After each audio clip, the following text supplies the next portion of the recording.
especificamente do centro de Oranjestad com São Nicolás. Visão do gabinete ao futuro está para revitalizar Oranjestad e São Nicolás. No saco tem diferentes iniciativas na privada acaba está andando. Pero no mesmo momento tem edifício não baixia ainda, edifício não abandonar, ou edifício não de mau estado, incluindo infraestrutura pública. E o governo está oferecendo, a partir de 1º de janeiro, nós vimos partnership com o setor privado, caminhando com, obviamente, o governo está invertindo em infraestrutura, nós estamos bezig com o tratamento de Fulwellemina-straat, Klipstraat, Fulwe área e em diferentes edifícios,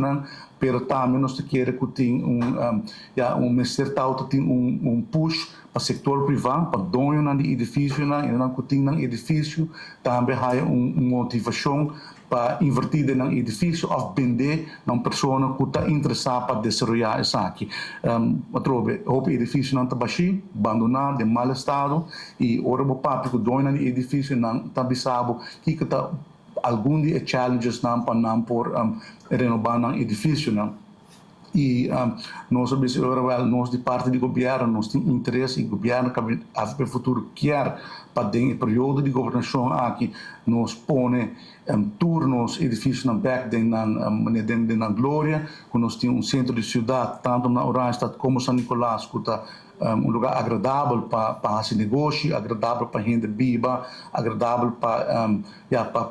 passar tempo, e por motivo nós ministério dão incentivo e ajuda e dono de edifício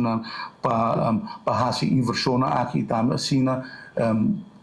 motivar o banco para dar préstamo na nossa Oranjestad e São Nicolás. Nós damos agora uma oportunidade, uma oportunidade única, caminho com, por exemplo, dono de edifício, se invertir ao menos 500 mil florins no seu edifício, está por um período de 10 anos largo, vrijstelling de winstbelasting e dividendbelasting. E agora está se aantrekkelijk por invertir em seu edifício, e se dono de edifício de Bezoak tem edifício, pero não está interessado mais em desenvolver, sabe que é um momento único para não vender na propriedade, na uma pessoa que cita deseja de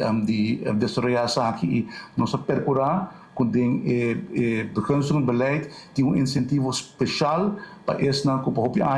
tem edifício, pero não por vender, ou não quer vender, para sobreportar tem motivo não fiscal, nós procurar que não por traspassar a propriedade, dus livre de imposto de transferência, dus sem overdrachtsbelasting, que, por exemplo, agora aqui está mais ou menos 6%, se está arriba uma certa suma, dus, e está custo adicional, e nós procurar agora para dar vrijstelling de 2 anos, dus no próximo 2 anos, tanto 2026 como 2027, dono de edifício que não quer vender, por vender, 5% paga overdrachtsbelasting e 5% paga BBO, riba é transação de venda. Isso aí significa que é também mais atrativo para dono de edifício que não está interessado no por desenvolver, para não vender na outro que se por, e outro agora por comprar um preço mais barato para sobre não tem gasto de transferência e overdrachtsbelasting, mas também que aplicar agora para a vrijstelling de winstbelasting com dividendbelasting.